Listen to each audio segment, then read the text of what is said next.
Hi friends, ಹೇಗಿದ್ದೀರಾ? ನೀರು ಎಂತಹದೆಂದರೆ ನೀರು ಇಲ್ಲದೆ ಯಾವ ಒಂದು ಪ್ರಾಣಿಯಾಗಲಿ ಮನುಷ್ಯನಾಗಲಿ ಸೃಷ್ಟಿಯಾಗಲಿ ಬದುಕಲಿಕ್ಕೆ ಅಸಾಧ್ಯ. ಭೂಮಿ ಮೇಲಲ್ಲದೆ ಸೌರಮಂಡಲದಲ್ಲಿ ಎಷ್ಟೇ ಗ್ರಹಗಳಿದ್ದರೂ ಸಹ ಅಲ್ಲಿ ಸಹ ನೀರು ಇಲ್ಲದ ಕಾರಣ ಜೀವಿಗಳು ಅಲ್ಲಿ ಬದುಕಲು ಸಾಧ್ಯವಿಲ್ಲ. ನಾವು 3 ವಾರಗಳಷ್ಟು ಆಹಾರವಿಲ್ಲದೆ ಬದುಕಬಹುದು, ಆದರೆ ನೀರು ಇಲ್ಲದೆ ನಾವು 3 ದಿನ ಬದುಕಲಿಕ್ಕೂ ಸಹ ಕಷ್ಟ. ಮನುಷ್ಯನಿಗೆ ಯಾವುದು ಮುಖ್ಯವಾಗಿದೆಯೋ ಮನುಷ್ಯನದನ್ನು ನಿರ್ಲಕ್ಷಿಸುತ್ತಾನೆ. ನೀವು ಎಲ್ಲಿ ಯಾವಾಗ ಹೇಗೆ ನೀರು ಕುಡಿಯುತ್ತೇನೆಂದು ನಿಮಗೆ ತಿಳಿದರೆ ನೀವು ಸಹ ಆಶ್ಚರ್ಯ ಪಡುತ್ತೀರಿ. ಈ ಒಂದು ಸಣ್ಣ ವಿಷಯವೂ ಸಹ ನಮ್ಮ ಆರೋಗ್ಯದ ಮೇಲೆ ಎಷ್ಟು ಪ್ರಭಾವವನ್ನು ಬೀರುತ್ತೆ ಎಂದು ತಿಳಿದುಕೊಳ್ಳಬಹುದು. ಹೃದಯ, ಜೀರ್ಣ ವ್ಯವಸ್ಥೆ ಮತ್ತು ಕೂದಲುದುರುವಿಕೆ, ಇಲ್ಲವೇ ಚರ್ಮದ ಸಮಸ್ಯೆ, ನಿದ್ರೆಯ ತೊಂದರೆ, ಮುಖ್ಯವಾದ ರೋಗಗಳಿಗೆ ನೀರೇ ಕಾರಣ.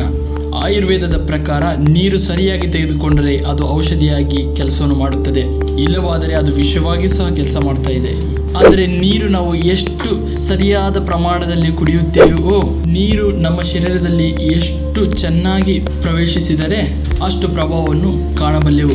ಈ ನೀರನ್ನು ನೀವು ವರವಾಗಿ ತೆಗೆದುಕೊಳ್ತೀರೋ ಅಥವಾ ಶಾಪವಾಗಿ ತೆಗೆದುಕೊಳ್ತೀರೋ ಅದು ನಿಮ್ಮ ಕೈಯಲ್ಲಿ ಬಿಟ್ಟಿರುವುದು. ಅದಕ್ಕೆ ಈ ಒಂದು ವಿಡಿಯೋದಲ್ಲಿ ತುಂಬಾ ಅವಶ್ಯಕತೆ ಉಳ್ಳಂತಹ ಒಂದು ವಿಷಯದ ಮೇಲೆ ನಿಮ್ಮ ಜೊತೆಗೆ ಮಾತಾಡಲಿಕ್ಕೆ ನಾನು ಪ್ರಯತ್ನಿಸ್ತಾ ಇದ್ದೇನೆ.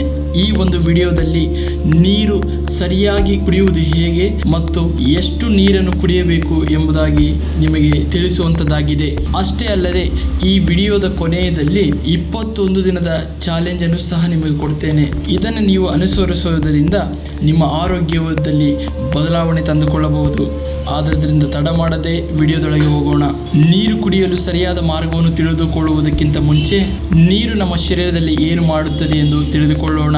ನಮ್ಮ ಶರೀರದಲ್ಲಿ ನೀರು ಎಂತಹ ಒಂದು ಮುಖ್ಯ ಪಾತ್ರವನ್ನು ವಹಿಸುತ್ತದೆ ಎಂದು ಈಗ ತಿಳಿಯೋಣ.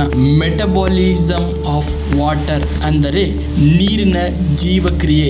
ನಮಗೆ ನೀರಡಿಕೆ ಯಾಕೆ ಆಗುತ್ತದೆ? ನಮ್ಮ ಶರೀರದ ತೂಕದಲ್ಲಿ ಸುಮಾರು 70% ನೀರೇ ಆಗಿದೆ. ಆದ ಕಾರಣ ನಮ್ಮ ಶರೀರದಲ್ಲಿ ನೀರಿನ ಪ್ರಮಾಣ ಇಂತಿಷ್ಟು ಎಂದು ಸರಿಯಾಗಿರಬೇಕು.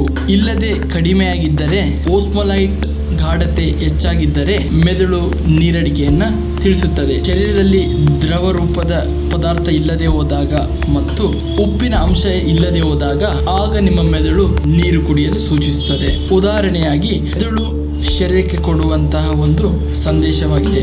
ನಿಮಗೆ ಯಾವಾಗ ನೀರಡಿಕೆ ಆಗುತ್ತೋ ಆವಾಗ ನೀರು ಕುಡಿಯಲೇಬೇಕು. ನೀವು ನೀರಡಿಕೆ ಆದಾಗ ನೀರನ್ನು ಕುಡಿಯದೆ ಹೋದರೆ ಒಂದು ರೀತಿಯಾದ ಶರೀರದಲ್ಲಿ ಅಸಮತೋಲನವನ್ನು ಉಂಟು ಮಾಡುತ್ತದೆ. ನಿಮ್ಮ ಬಾಯಿಯಿಂದ ನೀರು ಪ್ರವೇಶವಾದ ನಂತರ ಕ್ರಮವಾಗಿ ಕರಳಲ್ಲಿ ಹೋಗುವುದಕ್ಕಿಂತ ಮುಂಚೆಯೇ ಸುಮಾರು 15ರಿಂದ 20 ನಿಮಿಷ ನೀರು ಅಲ್ಲಿಯೇ ಇರುತ್ತದೆ. ಸುಮಾರು 19% ನೀರು ಚಿಕ್ಕ ಕರಳಿನಲ್ಲೇ ಅಬ್ಸರ್ವ್ ಮಾಡಿಕೊಳ್ಳುತ್ತದೆ. ಉಳಿಕಿದ % ಅದು ದೊಡ್ಡ ಕರಳಿನಲ್ಲಿ ಅಬ್ಸರ್ವ್ ಮಾಡಿಕೊಳ್ಳುತ್ತದೆ. ನಂತರ ಕೊನೆಯದಾಗಿ ನೀರು ಶರೀರದಿಂದ ಹೊರಗಡೆ ಹೋಗುತ್ತದೆ. ಚಿಕ್ಕ ಕರಳು ಶೋಧಿಸಿದಂತಹ ನೀರು ಅದು ರಕ್ತದಲ್ಲಿ ಕೂಡುತ್ತದೆ. ಆ ಚಿಕ್ಕ ಕರಳಿನಲ್ಲಿ ಅಬ್ಸರ್ವ್ ಮಾಡಿಕೊಂಡ ನೀರು ಅದು ರಕ್ತಕ್ಕೂ ಮತ್ತು ಇನ್ನು ಇತರ ಶರೀರ ಕಾರ್ಯಗಳಿಗೆ ವಿನಿಯೋಗಿಸುತ್ತದೆ. 1. ಉಷ್ಣದ ನಿಯಂತ್ರಣೆ ಮಾಡುತ್ತದೆ. 2. ಶಕ್ತಿ ಉತ್ಪತ್ತಿ ಮಾಡುತ್ತದೆ. 3. ವ್ಯರ್ಥಗಳನ್ನು ತೊಲಗಿಸಿ ಹಾಕುವಂತಹ ಒಂದು ಮುಖ್ಯವಾದ ಕ್ರಿಯೆಯನ್ನು ಮಾಡುತ್ತದೆ. ಕಣಗಳನ್ನು ಅಭಿವೃದ್ಧಿಪಡಿಸುವಲ್ಲಿಯೂ ಸಹ ಮುಖ್ಯ ಪಾತ್ರವನ್ನು ವಹಿಸುತ್ತದೆ. ಈ ನೀರು ಎಲ್ಲ ಶರೀರಕ್ಕೂ ಪೋಷಕಾಂಶಗಳು ಮತ್ತು ಆಕ್ಸಿಜನ್ ಗಾಳಿಯನ್ನು ಸಹ ಒದಗಿಸುವಂಥ ಕೆಲಸವನ್ನು ಮಾಡುತ್ತದೆ. ಮತ್ತು ಈ ನೀರು ಮೂತ್ರಪಿಂಡಗಳಿಂದ ಮತ್ತು ಮನುಷ್ಯನ ಒಂದು ಬೆವರಿನಿಂದಲೂ ಸಹ ನೀರನ್ನು ಹೊರ ಹಾಕುವುದರ ಮೂಲಕ ತನ್ನ ಮುಖ್ಯ ಪಾತ್ರವನ್ನು ವಹಿಸುತ್ತದೆ. ನಾವು ಕೇವಲ ನೀರು ಎಂದು ಸಿಂಪಲ್ ಆಗಿ ಕರೆಯುವಂಥ ಈ ನೀರು ಒಬ್ಬ ಮನುಷ್ಯನ ಶರೀರದಲ್ಲಿ ಹೋಗಿ ಎಂಥ ಉನ್ನತ ಮತ್ತು ಮಹೋನ್ನತ ಕೆಲಸವನ್ನು ಮಾಡುತ್ತಿದೆ ಎಂದು ನೀವು ನೋಡ್ತಿದ್ದೀರಿ. ನೀರು ಎಷ್ಟು ಮನುಷ್ಯನಿಗೆ ಇಂಪಾರ್ಟೆಂಟ್ ಎಂದು ಅರ್ಥವಾಗಬೇಕಾದರೆ ನೀರು ಸರಿಯಾಗಿ ಕುಡಿಯುವುದರಿಂದ ಮಾತ್ರ ತಿಳಿದುಕೊಳ್ಳಲಿಕ್ಕೆ ಸಾಧ್ಯ. ನೀರು ಕುಡಿಯುವ ವಿಧಾನವನ್ನು ಈಗ ಪರಿಶೀಲಿಸೋಣ. ನಾನು ಅದನ್ನು 4 ಭಾಗವಾಗಿ ವಿಭಜಿಸಿದ್ದೇನೆ. 1ನೇದು ನೀರು ಹೇಗೆ ಕುಡಿಯಬೇಕು, ಯಾವಾಗ ಕುಡಿಯಬೇಕು ಮತ್ತು ಕುಡಿಯುವಂಥ ವಿಧಾನಗಳೇನು. 1ನೇದು, ನೀವು ಎಷ್ಟು ನೀರು ಕುಡಿಯಬೇಕೆಂದು ನಿರ್ಧರಿಸುವುದು ನಿಮ್ಮ ಕಾರ್ಯ, ದೈನಂದಿನ ಚಟುವಟಿಕೆ, ವಾತಾವರಣ, ನಿಮ್ಮ ವಯಸ್ಸು, ನಿಮ್ಮ ಆಹಾರ ಮತ್ತು ಇಂತಹ ಒಂದು ವಿವಿಧ ಅಂಶಗಳ ಮೇಲೆ ಆಧಾರಗೊಂಡಿದೆ. ಸಾಮಾನ್ಯವಾಗಿ ಒಬ್ಬ ಪುರುಷನು 3 ರಿಂದ 4 ಲೀಟರ್ ನೀರನ್ನು ಕುಡಿಯಬೇಕು. ಅದೇ ಸ್ತ್ರೀಯಾದರೆ ಸುಮಾರು 2 ರಿಂದ 3 ಲೀಟರ್ ನೀರನ್ನು ತೆಗೆದುಕೊಳ್ಳಬೇಕು. ಯಾಕೆಂದರೆ ಮೂತ್ರ ಮತ್ತು ಬೆವರಿಂದ ಹೋಗಿರುವಂಥ ನೀರನ್ನು ನಾವು ತಿರುಗಿ ಆ ಎನರ್ಜಿ ಬೇಕಾದರೆ